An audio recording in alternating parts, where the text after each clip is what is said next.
नमस्कार साथियों, मैं मनीष भारती संस्कृति पीसीएस प्लेटफॉर्म पर आप सभी का स्वागत करता हूं।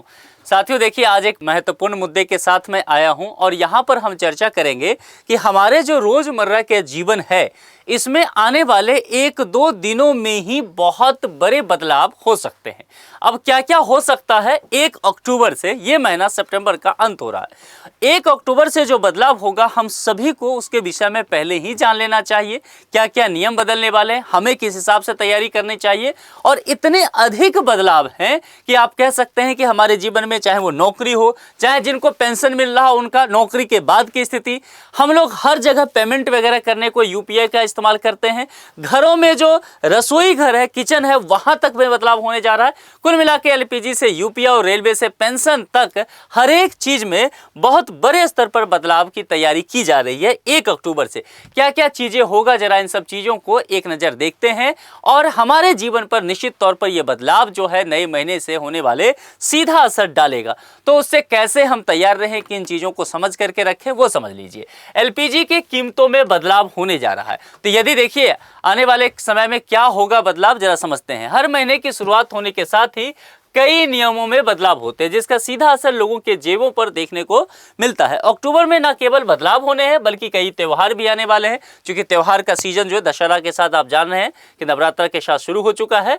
ऐसे में नए महीने की शुरुआत के साथ एलपीजी के कीमतों में बदलाव देखने को मिल सकता है। और दिल्ली, मुंबई से लेकर के कोलकाता, चेन्नई समेत जो तमाम शहर हैं, इस शहर में अगर देखा जाए सिलेंडर का भाव आखिरी बार 8 अप्रैल 2025 को बदला था। ऐसे में लोगों की नज़र जो है घरेलू एलपीजी के कीमतों में बदलाव को लेकर के है। तो आप देख लीजिए, अगर आपको एलपीजी सिलेंडर लेना है तो थोड़ी सी तत्परता दिखा के कर लीजिए। सबसे अहम क्या है, रेलवे टिकट बुकिंग। क्योंकि रेलवे एक ऐसा है, भारतीय रेलवे ना, जो सबसे अधिक यात्रियों को एक जगह से दूसरे जगह ले जाता है। देश की बड़ी जनसंख्या इस पर निर्भर है और उसमें सबसे महत्वपूर्ण है रेलवे का टिकट बुकिंग, और उसमें आईआरसीटीसी का वेबसाइट। कहीं ना कहीं आईआरसीटीसी कई बार आप देखेंगे कि बुकिंग नहीं हो रहा है, दलालों को हो जाता है, तत्काल बुकिंग नहीं होता है, इन सब वजह से विवादों में भी रहता है। 1 अक्टूबर के साथ ही बहुत कुछ बदलेगा। अक्टूबर की शुरुआत के साथ रेलवे भी अपने कई नियमों में बदलाव करने जा रहा है और रेल टिकट में हो रही धांधली को रोकने के लिए पिछले दिन रेलवे ने एक फैसला लिया। जैसा मैंने कहा कि आप तत्काल टिकट बुकिंग करेंगे, आपका नहीं होगा, और दलाल लोग जो करते हैं उनका हो जाता है। तो नए नियम के तहत अब 1 अक्टूबर 2025 से बदलाव के तहत अगले महीने से रिजर्वेशन खुलने के बाद पहले 15 मिनट में सिर्फ ऐसे लोग ही ऑनलाइन टिकट बुक कर पाएंगे जिनका आधार वेरिफिकेशन हो चुका है। ध्यान रखिएगा, पहले 15 मिनट को लेकर के बातें की गई है। ऐप और आईआरसीटीसी दोनों से टिकट बुक करने के ये नियम लागू होगा। वर्तमान में ये सुविधा केवल तत्काल बुकिंग पर ही है, यानी कि अभी तो तत्काल को लेकर के कर दिया गया है। अब कोई भी टिकट बुकिंग की बात की जाएगी तो आधार की आवश्यकता पहले 15 मिनट के लिए जो अगर करना चाहते तो होगा। सबसे बड़ा पेंशन से जुड़े नियमों में बदलाव करने की बात की जा रही है। देखिए, पेंशन की जब आप बात की जाएगी 2-3 बातें समझिए। भारत में 3 तरह के पेंशन हैं। एक जो है ओल्ड पेंशन स्कीम। अब ओल्ड पेंशन स्कीम क्या है, इसको समझिए।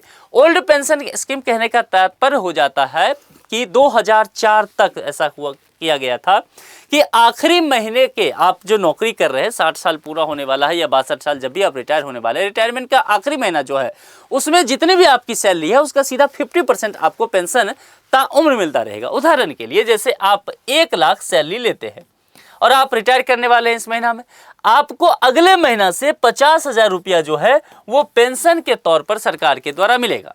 आप केंद्र सरकार में थे तब भी, आप विभिन्न राज्य सरकार के कर्मचारी थे तब भी, यानी कि जितने भी आपकी सैलरी रही उसका सीधा 50% आपको मिल जाएगा। और ये तब तक मिलता रहेगा जब तक आजीवन आप रहते हैं। इसके अलावा दूसरा जो है वह नेशनल पेंशन स्कीम रहा। नेशनल पेंशन स्कीम काफी विवाद में रहा। नेशनल पेंशन स्कीम में कहा गया कि कुछ पैसा जो है वह फंड आपका कटेगा और वह कुछ सरकार और या जो नियोक्ता है वह भी देगी। एक समय तक वो ठीक ठाक अमाउंट आपका हो जाएगा, मार्केट वगैरह में उसको इन्वेस्टमेंट करने की बात की गई। बहुत ज़्यादा समस्या के बाद यूनिफाइड पेंशन स्कीम लाया गया, यानी कि जो लोग चाहते हैं कि नेशनल पेंशन स्कीम से खुद को चेंज करके यूनिफाइड पेंशन स्कीम में लिया जाए तो वो ऐसा कर सकते हैं। इससे कुछ मामलों में इसे बेहतर बताया जाता है, लेकिन विकल्प दिया गया है आपके चुनने का। अब समझिए, यहाँ पर नए महीने की शुरुआत के साथ एनपीएस, यूपीएस, अटल पेंशन योजना, एनपीएस लाइट से जुड़े हैं। Pension fund, regulatory fund development authority secretary ने CRA की ओर से वसूले जाने वाले फीस पर अब बदलाव कर दिया है। यह बदलाव 1 अक्टूबर से लागू हो जाएगा। नया नियम लागू होने के बाद सरकारी कर्मचारियों के लिए अब नया प्राण खोलने पर ई प्राण किट के लिए 18 रुपये और NPS लाइट सब्सक्रिप्शन के लिए भी फी स्ट्रक्चर आसान कर दिया गया है। यानी कि पेंशन प्राप्त करने की जो तमाम तरह की प्रक्रियाएं की गई है उसको सुविधाजनक बनाया गया है। सबसे महत्वपूर्ण यूपीआई से जो पेमेंट के मामले हैं उसमें बदलाव होने जा रहा है। 1 अक्टूबर से यूनिफाइड पेमेंट इंटरफेस या यूपीआई यूजर्स के लिए बहुत बड़े बदलाव हो रहे हैं। नए महीने की शुरुआत के साथ अब पीयर टू पीयर यानी कि P2P ट्रांजैक्शन आप जानते हैं इसको हटाया जा सकता है। यूपीआई का ये फीचर्स यूजर्स में काफ़ी पसंद किया जाता है। यूजर सिक्योरिटी को मजबूत कर फाइनेंशियल फ्रॉड रोकने के उद्देश्य से इस फीचर को फ़ोन पे, गूगल पे और पेटीएम जैसे यूपीआई प्लेटफॉर्म से हटाया जा रहा है। इस बात को ध्यान में रखना है।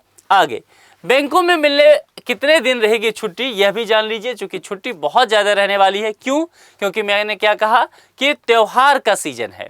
दुर्गा पूजा भी, दशहरा, उसके बाद जो है आप जानते हैं कि दीपावली, फिर छठ वगैरह तमाम तरह के पर्व त्यौहार आ रहे हैं। अक्टूबर की शुरुआत होने के साथ ही त्योहारी सीजन की शुरुआत हो गई है। ऐसे में इस बात पर भी ध्यान दिया जाना चाहिए कि इस महीने बैंक में कई दिन अवकाश रहेंगे। तो जाहिर सी बात है अगर आपको बैंक का काम कराना है तो ठीक से जान लीजिए और तत्परतापूर्वक काम कराया कीजिए। आरबीआई की अवकाश सूची के अनुसार अक्टूबर के महीने में दशहरा, लक्ष्मी पूजा, महर्षि वाल्मीकि जयंती, दिवाली और छठ पूजा समेत कुल 21 छुट्टियां पड़ रही है। जरा सोचिए, ऐसे में अगर आपको बैंकों में कोई काम है तो अपने घर से निकलने से पहले छुट्टियों की सूची जरूर जान ले, क्योंकि पता चले अक्टूबर में 30 दिन में 21 दिन छुट्टी है तो फिर आपका काम कैसे यहाँ पर चलेगा। तो कुल मिलाकर के ये सारी चीज़ें जान लेना। इसके अलावा कई और तरह की चीज़ें बदलाव हो रही है। सरकार जल्द ही इन सब चीज़ों को लेकर के जानकारी दे देगी। आप लोग इन सब विषय में क्या सोचते हैं? आपको क्या लगता है कि इन बदलाव से आपके जीवन पर क्या प्रभाव पड़ने वाला है? कमेंट बॉक्स में लिख करके बता सकते हैं। जुड़ने के लिए आज के लिए इतना ही। आप सभी का बहुत बहुत शुक्रिया। Thank you so much.